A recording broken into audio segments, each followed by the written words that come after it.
Have you ever sat in silence so thick it felt like it had weight? Not just quiet, but the kind of silence that almost seems alive.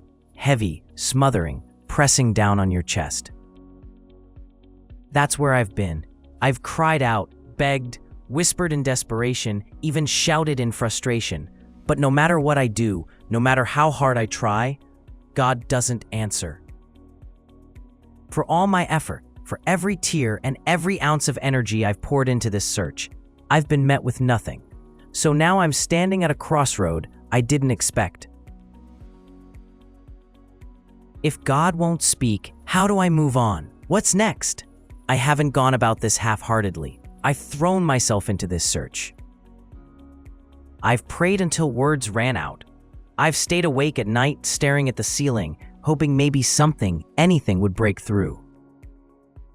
I've walked under starlit skies, staring upward until my neck hurt, waiting for even the smallest flicker of recognition.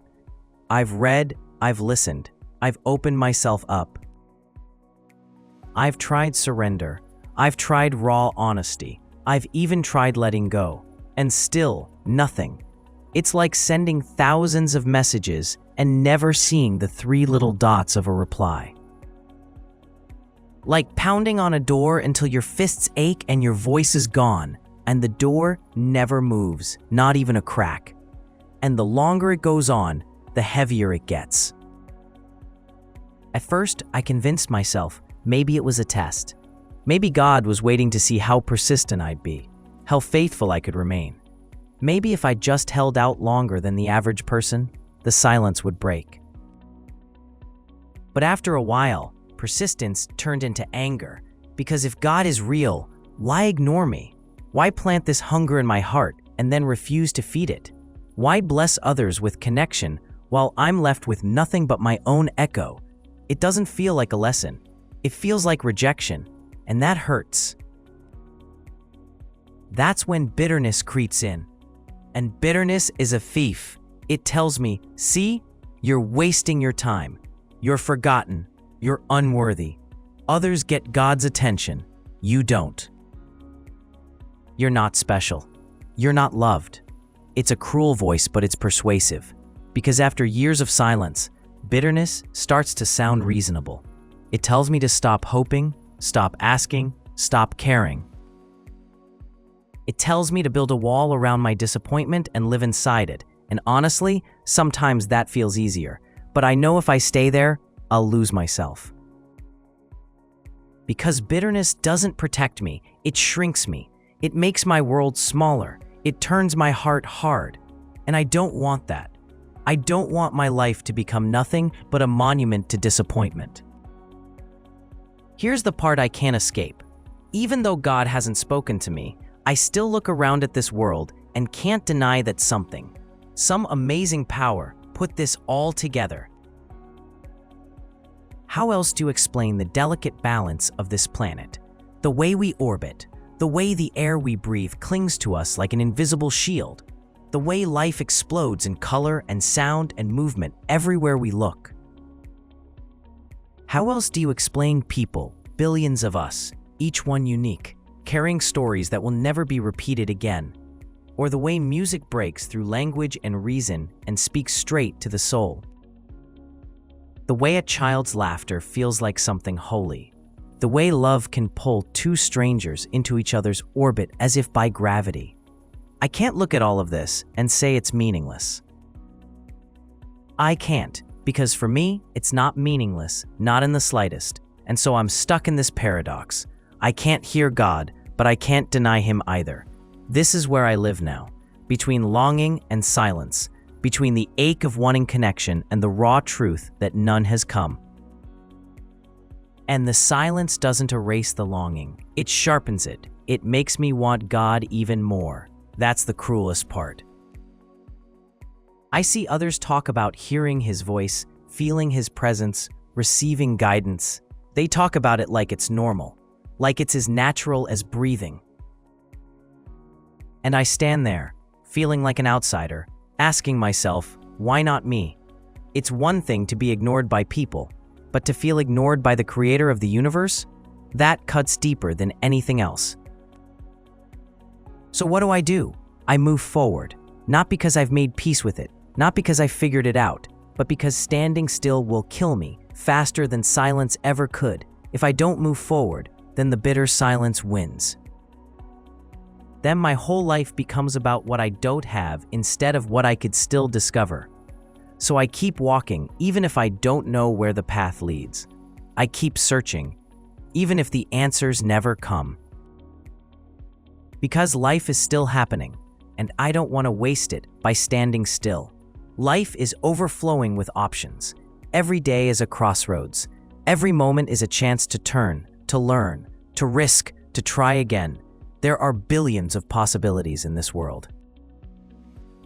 Even if I can't find God in the way I hoped, maybe I'll find glimpses of Him in the ordinary, in the laughter I hear from my kids, in the beauty of a sunrise I didn't deserve to see, in the aching pull of love, or even in the stubborn persistence of my own questions.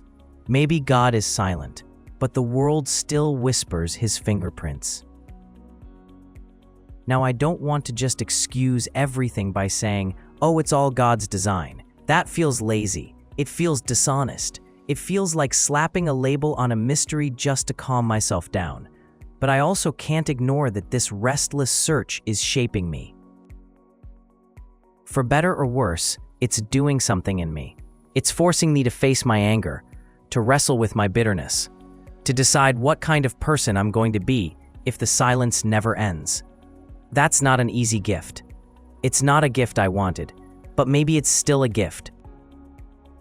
The one thing I know for sure, I don't want to be stagnant. I don't want to waste my life circling the same questions, stewing in resentment, waiting for a miracle that may never come. I don't want to let bitterness choke the life out of me. I don't want to let the silence make me smaller. No, I want to move. I want to live. I want to discover, even if it means risking disappointment again and again. Because at least disappointment means I tried. So here I am.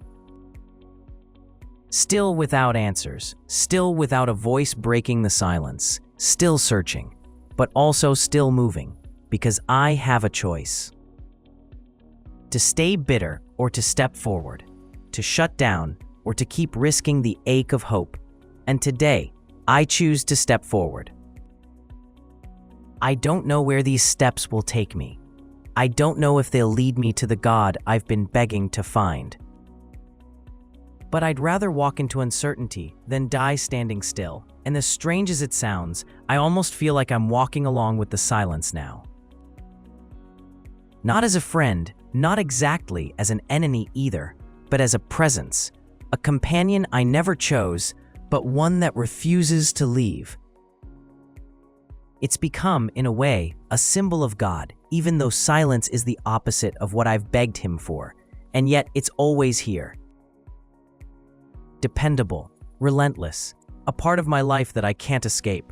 Sometimes I wonder if one day I'll come to realize that this silence was God's way of speaking all along.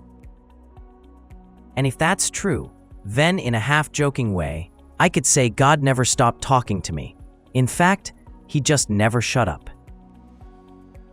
But humor aside, the question that still remains, the only question that really matters, is this.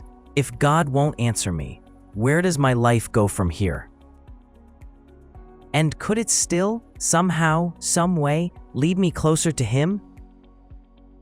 And if it doesn't, I'm still here, still walking on the world He created, living among His other creations, breathing in the air His trees give, and with every breath, I'm bringing Him closer to my heart, the place I believe He already has a home.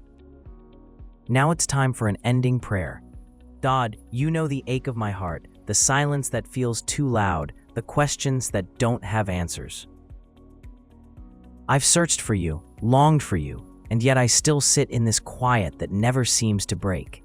Help me to guard my heart from bitterness. Help me to see the beauty of this world, the air, the sky, the people, the small signs of life, and to remember that they all come from You. And if this silence is truly Your way of speaking, then give me the patience and courage to listen and to hear you. Teach me to find you, even when you are nowhere to be found. Amen. If you're enjoying my journey to find God, please be sure to hit the like and subscribe buttons so I can continue to share my voyage with you. Thank you.